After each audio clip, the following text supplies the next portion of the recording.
pessoal, então, dando continuidade aos exemplos aí do uso do TensorFlow, agora nós vamos ver um exemplo simples também aí de como criar um regressor, né, usando a API sequencial.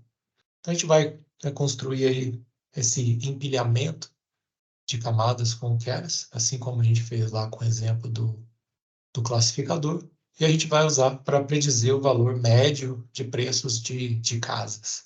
O conjunto que nós vamos usar, ele é bastante conhecido aí para comparação, para benchmark de regressores, é o habitacional da Califórnia, que nós vamos baixá-lo também aí com as APIs do TensorFlow. Esse conjunto tem 20.640 exemplos, nós vamos dividi-lo um conjunto de treinamento e outro para validação. Esse conjunto tem 8 atributos e um rótulo, né, e todos eles numéricos. Os atributos são esses aqui. Então, a gente tem a renda média de um grupo aí de quarteirões, a idade média da casa, nesse quarteirão aí, nesse grupo, o número médio de salas por família, o número médio de quartos ali por família, né, por casa, a população desse grupo aí de quarteirões, quantas pessoas existem nesse grupo aí de quarteirões, o número médio de membros da família, a latitude e a longitude desses quarteirões aí de casas. E, claro, o nosso rótulo aqui no caso, o que nós queremos predizer aqui, é o preço, né, das casas. É o valor médio das casas lá no estado da Califórnia, esse exemplo, então, é de lá. São de casas, de quarteirões de lá. E ele está expresso, né, esses valores desses rótulos estão expressos em centenas de milhares de dólares. Então, a gente vai utilizar aí esses atributos e esse rótulo aqui, que são, né, os valores médios aí das casas nesses quarteirões, né, que a gente vai baixar dessa base de dados. Eu já deixei aberto aqui o notebook. É um notebook também parecido com o outro, a gente vai ver que não tem muita diferença, então deixa eu me conectar aqui. Temos aí, né, o import das classes, das funções que eu vou utilizar. Vou usar, claro, keras novamente, faz parte da biblioteca TensorFlow, o Matplotlib, o Pandas, e aqui algumas coisas, algumas funções lá e classes lá da biblioteca NumPy. Então, vou usar da biblioteca NumPy, até comentei errado com vocês, mas essa base de dados eu baixo através de uma função, não do TensorFlow, e sim, né, do NumPy, perdão, da scikit-learn. Mas, se não me falha a memória, também existe uma função que baixa essa base de dados a partir, né, da biblioteca TensorFlow. Mas aqui a gente vai usar essa base de dados sendo baixada aí por essa função do scikit-learn. A função para dividir em conjunto de treinamento e validação, e nós vamos nós vamos padronizar, a gente vai usar o standard scaler aí para padronizar, para escalonar os dados aí dos atributos dessa base de dados. Então, vou executar aqui. Vou resetar o gerador de sequências pseudo-aleatórias. Vejam novamente que nós temos dois. Um, né, para biblioteca NumPy e o outro aí por TensorFlow. Então, a gente reseta aí os dois geradores de sequências pseudo-aleatórias. Primeira coisa que a gente vai fazer é carregar aí o conjunto. Então, lembre-se, são 20.640, 8 atributos e um rótulo, todos eles numéricos. A gente vai usar essa base de dados, ela já vai baixar para a gente aí, né, a base toda, todas as amostras, e a gente vai dividir, né, aí, essa base de dados. Essa base, ela é baixada aqui no caso como, né, um objeto, e esse objeto tem basicamente dois atributos. O data, claro, aí que me dá os atributos, e o target, que me dá, né, claro, como o próprio nome diz, né, o target, o rótulo, né, os rótulos aí, ou seja, os valores médios dessas casas aqui, que tem cada um desses 8 atributos de entrada. Então, eu tenho aqui, né, os dois valores, né, aí a matriz de atributos e, no caso aqui, né, o vetor de rótulos. Faço aqui, né, a divisão, então obtenho as duas matrizes, as matrizes de treinamento e validação e, claro, os respectivos rótulos. O que eu faço na sequência é dividir de novo, assim como a gente fez lá atrás, no outro exemplo, dividir esse conjunto total de treinamento em um conjunto de treinamento um pouco menor e um outro conjunto que eu vou usar para validação. Então, nós vamos ter um conjunto de teste, um conjunto de treinamento e um de validação. Esse de validação vai ser usado durante o treinamento e esse de teste a gente deixa para a etapa final. Realmente, depois que nós tivermos encontrado aí o melhor modelo, até depois de ter feito, a gente não vai fazer isso, mas é o correto, né, de fazer aí a otimização dos hiperparâmetros, encontrar, né, a melhor topologia e vários, né, outros valores aí dos hiperparâmetros do modelo. Então, a gente, depois que fizer isso, usando aí, né, juntamente com o conjunto de treinamento, o conjunto de validação, depois de encontrarmos o melhor modelo, aquele que consegue capturar ali, né, uma solução geral, né, por trás desses conjuntos aqui, basicamente um conjunto de treinamento, a gente usa esse conjunto de teste para realmente medir aí a qualidade do modelo, a capacidade dele em generalizar. Então, a gente vai dividir da mesma forma. Então, vamos ter 3 conjuntos. Vou padronizar os 3 conjuntos, lembrando sempre que a gente encontra aqui, no caso da padronização, a média e o desvio padrão a partir do conjunto de treinamento. Então, vejo o fit transform e depois só transformo para o conjunto de validação e de teste usando a média e o desvio padrão encontrados para o conjunto de treinamento. E aí, na sequência, a gente vai criar a nossa pequena rede. Novamente, eu chutei esses valores, eu não fiz uma otimização hiperparamétrica aqui da topologia, nem muito menos aí do otimizador, dos tipos de ativação e assim por diante. Então, eu chutei alguns valores, eu também, né, chutei aqui o valor do learning rate, do par de aprendizagem, poderia ser outro. Então, a gente vai aqui testar, mas sem ter aí realmente o melhor modelo, sem saber, até eu posso ter acertado, mas a grande probabilidade é que não, né, que esse não seja aí o melhor modelo. Mas a gente vai testar só para mostrar mesmo, né, aí a criação de uma rede neural para regressão usando o TensorFlow.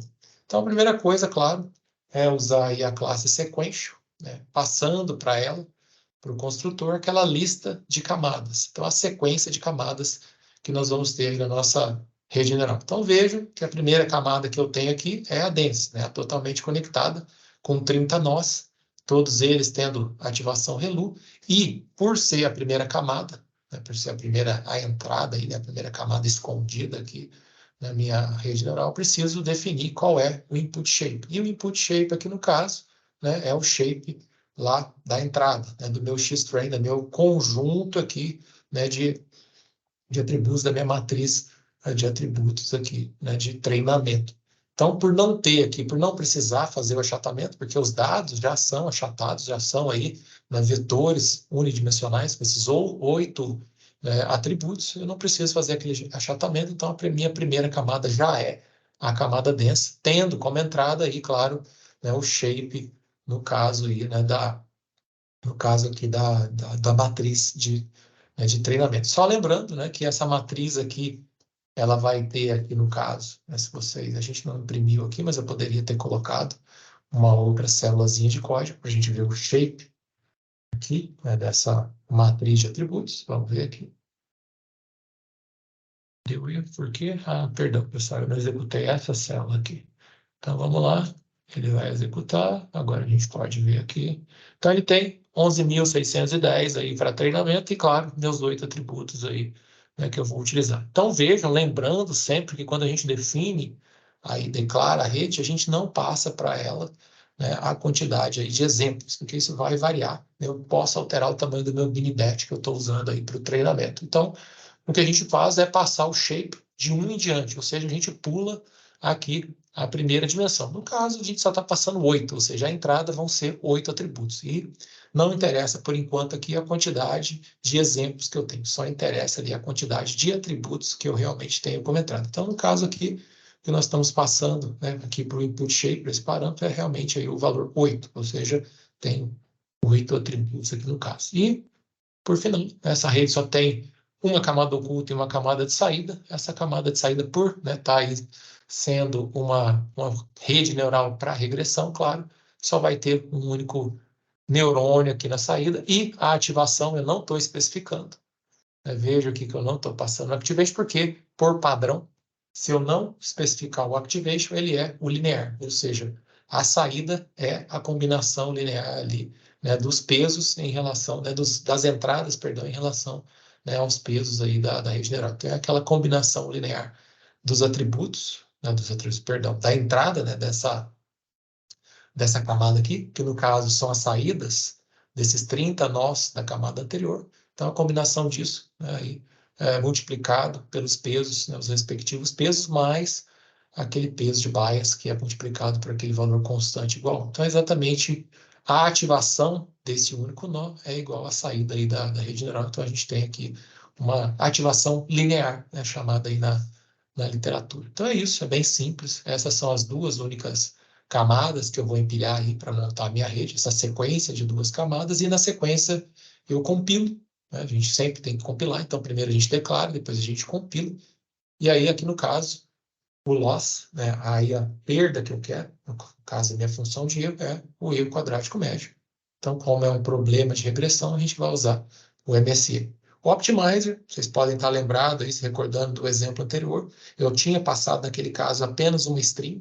Aqui não, agora eu estou especificando mesmo aí uma classe. Então aqui o que eu estou dizendo é que eu quero usar, né, instanciar um objeto da classe SGD, que nada mais, nada menos é, né, o otimizador, né, o gradiente descendente estocástico. Por que eu faço isso?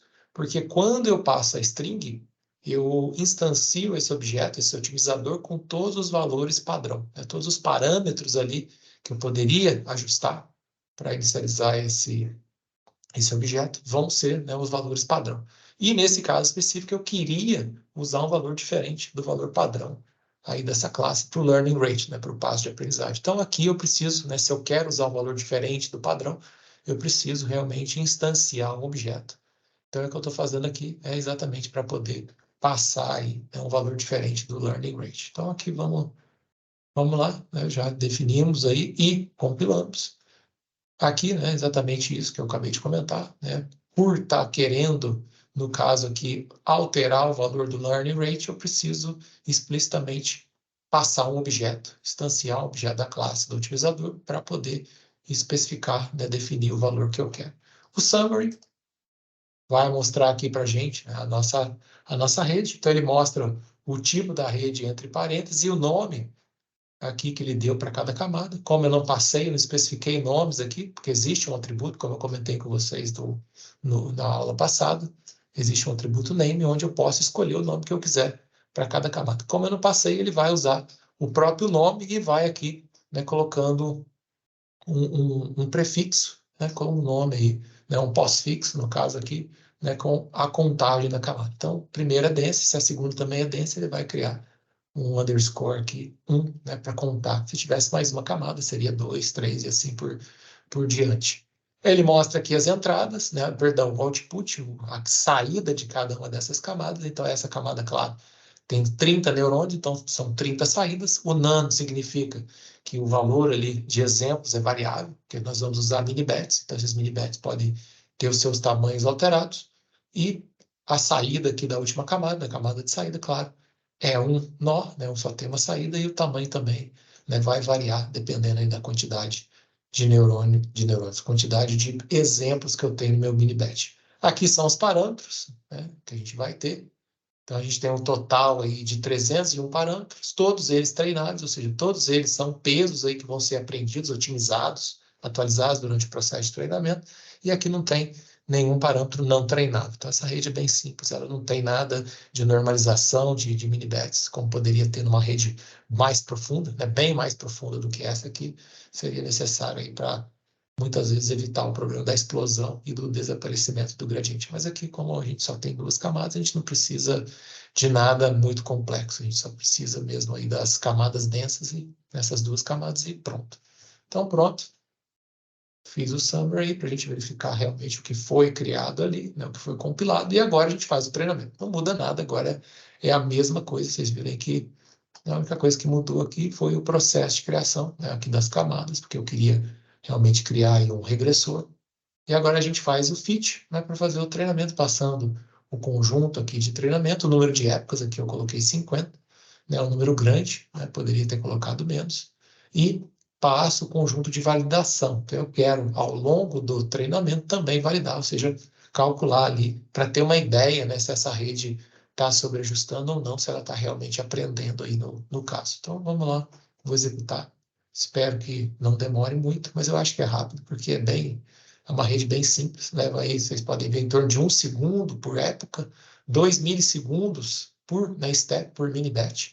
Por padrão, lembrando, Minibat, como eu não passei aqui, o tamanho dele é igual a 32, eu poderia ter escolhido, né, um outro valor e usado o parâmetro aí do bat size para poder alterar, né, os tamanhos. Então, ele vai usar esses 32 e aí a gente vai ter o treinamento e junto aqui, né, a gente vai ter, no caso, o loss. No caso aqui, né, lembre-se, eu não especifiquei o metrics, né, eu poderia ter especificado para poder ter, né, uma outra métrica, mas só o MSE, né, como a gente está falando de regressão, não faz, né, outro sentido ter outra métrica. Só o MSE, tanto de treinamento quanto de validação, já nos ajuda aí, né, a ter uma ideia do quão bom está ficando aqui essa regressão, essa aproximação, né, daqueles dados ali das casas lá do conjunto habitacional da Califórnia. Então, vamos ver aqui, tá baixando, tá diminuindo o valor, né, das duas métricas. Estão ali mais ou menos próximas, né, umas das outras. Vamos ver aqui se a gente consegue chegar em algo mais baixo.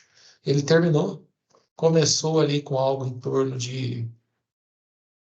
até a primeira vez foi 2,5, depois foi para 0,98, e terminamos aí com os erros. Aqui o loss, no caso, lembrando, é o erro quadrático médio, o MSE.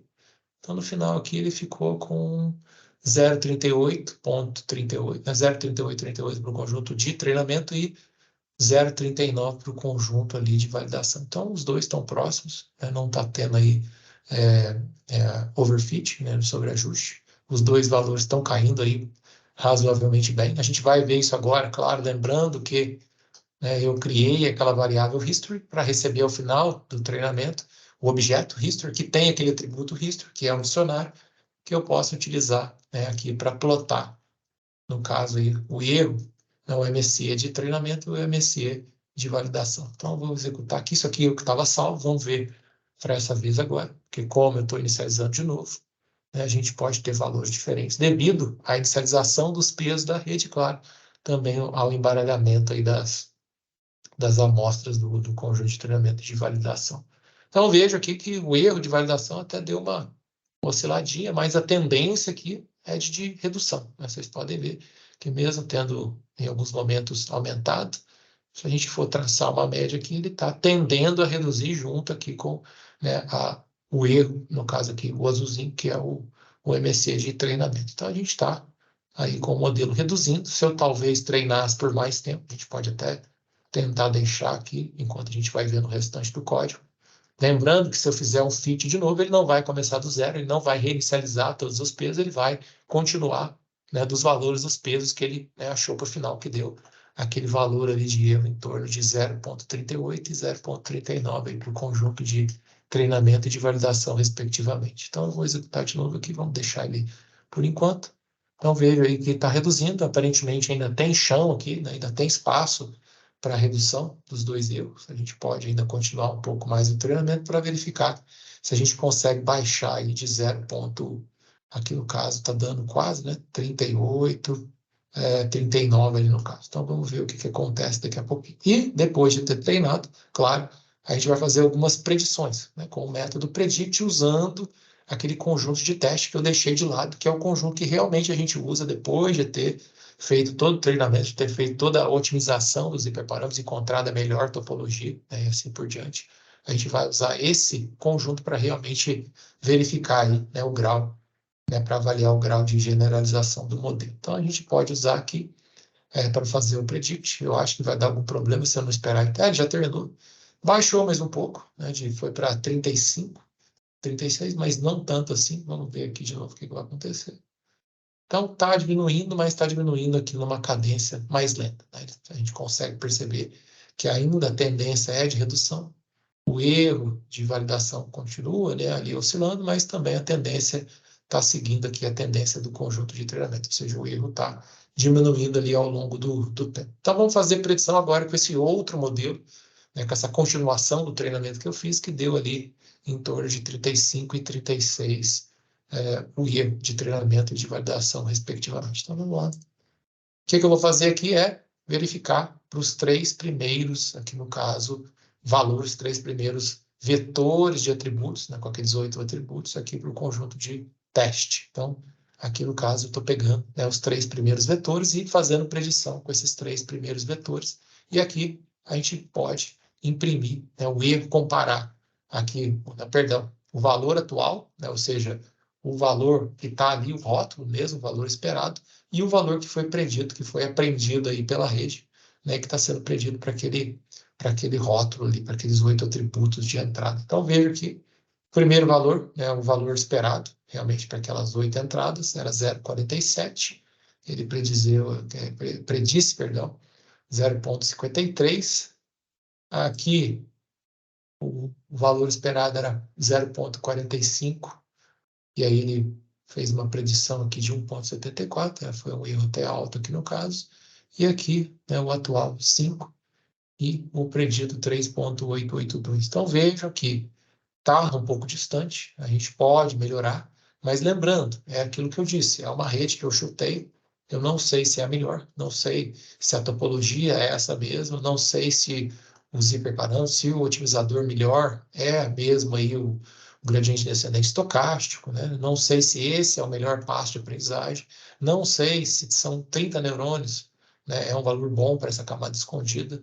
Então, a gente não sei também, né, se a ativação ReLU é boa aqui no caso. Então, tem várias coisas aí, né, vários hiperparâmetros que a gente precisa testar. Também não sei se o mini-bet de 32, que é o valor padrão, é o melhor.